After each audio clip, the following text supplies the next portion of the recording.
So thank you so much for agreeing to be interviewed. If you would like to say a few words about your background and how you got from academia to your current role. Sure, thank you for having me. So I started as a research scientist doing my undergrad in biochemistry at University College Dublin. And then I took on a PhD at UCL in clinical neuroscience. And then I also did a brief postdoc in oncology at the University of Cambridge. So it's been a nice transition across the board before I moved to a commercial role. And I took on a research associate position on the healthcare team at the Gerson Lehrman Group 4 years ago today. Nice congratulations! Thank you. And where did you think you would end up? To be honest, I didn't know. And I think that's probably reflective of how a lot of PhD students feel at the point of transition.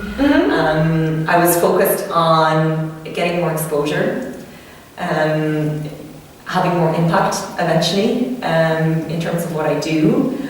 And my main criteria was to keep healthcare within the next career step. So I think I've been able to achieve that through my role in geology. So, could you describe your main challenges, please, which you had and how you overcame them? During the transition? Yes. I think the hardest thing, I think as an academic, you have a natural curiosity to want to know what every job is, what every job offers, and to make sure that this big decision is the right one. So my biggest challenge was to find and consolidate that information and to really make sure that I found the right match for both my personality, the skill sets that I want to develop, and also just the environment that I want to be in. And going through the interview process through many different jobs at that point really helped give me the comfort that I made the right decision. And looking back, is there something that you would do differently when you were doing your PhD or when you were doing your postdoctoral work? Again, it just related to the transition out of academia. Yes. Just probably recommending for people to get more advice. Again, I think at that point you feel quite independent, and it's such a personal decision that you feel you have to do the work yourself, but actually just speaking to those who've made that transition, and again speaking about different jobs and what they translate into more longer term really helps. So getting as much exposure as needed and really giving yourself 3, 6, 9 months to get comfortable with your choices. And did you have a mentor? I did, of course. I think at every point in my professional career, during my PhD, my supervisor was fantastic. During my postdoc, I was very well supported. And in my job now, I think the most important thing is always your manager. And as a result, I think it's really helped to translate that into the coaching that I give to my team, because that's probably the most important thing. So your mentors were always either your supervisor or manager, or if not, how did you find them? I've had a lot of external mentors as well. I think as a female in a corporate environment, you always want to find somebody to look up to who's also just been able to find that work-life balance and who's made an impact at the corporate level in a senior management role. So.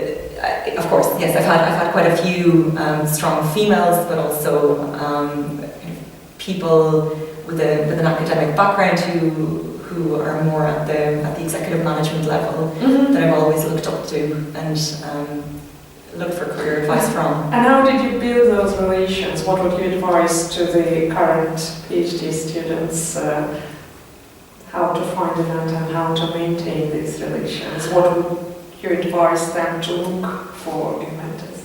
I think just being able to relate with your questions and having a vision for where you want to be really helps. Everybody is extremely approachable, GLG has an open door policy. We're encouraged to talk to our peers, to the executive management, and I think once you build a rapport with somebody, they really help guide you throughout your career path. So it's surprisingly easy to make those connections, and I would definitely encourage for people to look outside of their immediate group, because it helps to keep an open mind of other people, other opinions, other contributions outside of that cohort.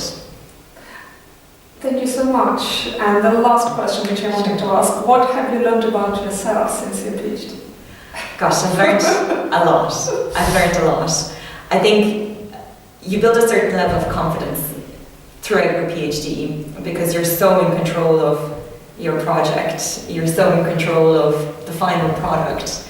And then when you leave academia, it's the most interesting thing is to actually try to find your weaknesses, because outside of your strengths, you also want to build your professionalism into being a well-rounded person, a well-rounded leader, and really establish yourself in that environment.